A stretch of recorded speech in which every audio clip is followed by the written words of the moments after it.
Сьогодні вашій увазі неймовірно красива обробка краю серветки, яка може бути використана для завершення любого іншого вишитого виробу.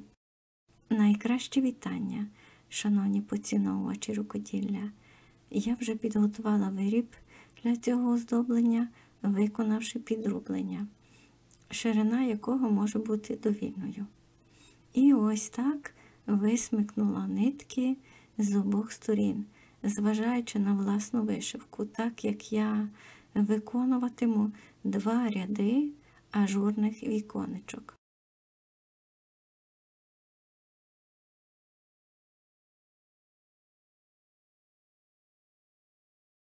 Варто лише зазначити, що кількість ниток для одного стіпка по краю вишивки, ось тут, бачите, повинна бути парною.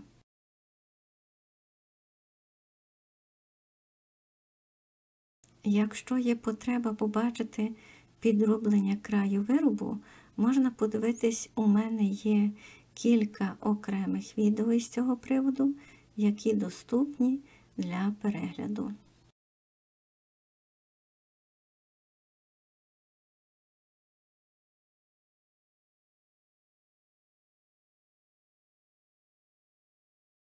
Роботу виконую із лицевого боку виробу, закріплюю робочу нитку. Протягую голку посередині між зубцями, бачите?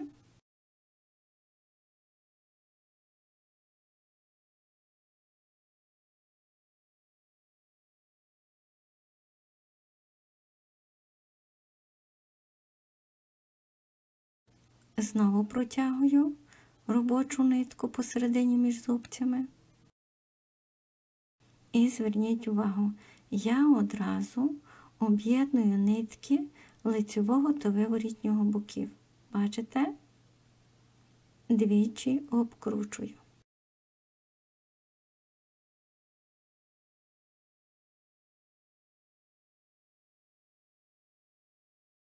Протягую голку.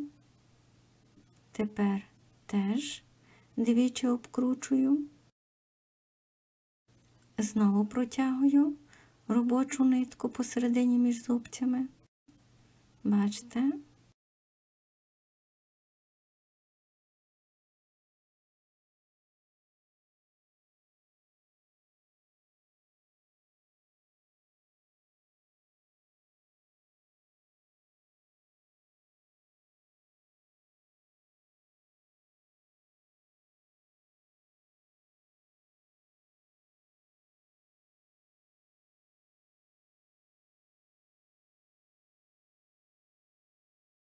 Двічі обкручую. Кількість обертів може бути довільною.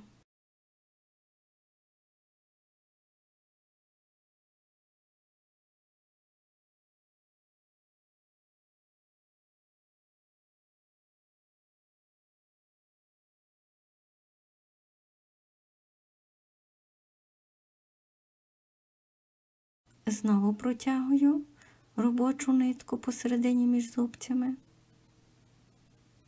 Так продовжую по всьому краю виробу, одночасно виконуючи кути. Використовую домоткану тканину та бавовняні нитки, хоча це оздоблення можна виконати на любій іншій тканині та підлаштувати до власного виробу. Було б добре спробувати спершу на клаптику вподобаної тканини, щоб побачити, як виглядатиме оздоблення.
Ось я завершила ряд віконечок і одразу переходжу до виконання ще одного ряду оздоблення.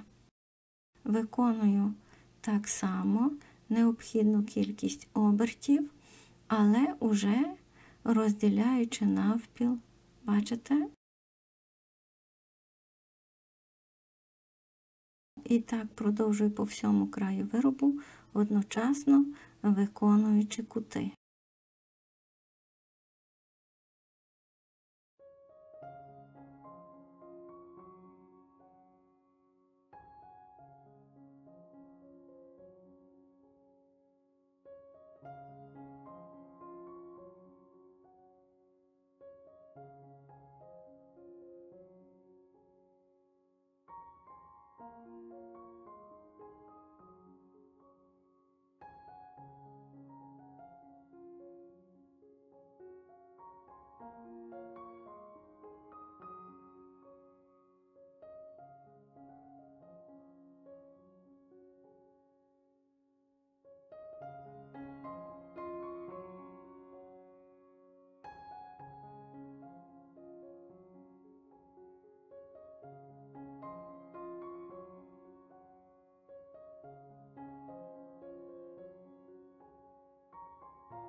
Вишивку завершую, робочу нитку закріплюю.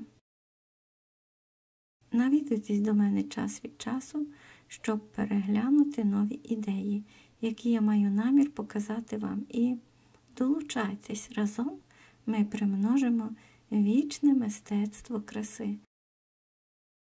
Це вигляд із вивороту і надзвичайно вишукана ажурна кромка. Обов'язково спробуйте оздобити в такий спосіб власні вироби. З вами була Оксана Благута. Дякую за перегляд. Зробіть цю красу.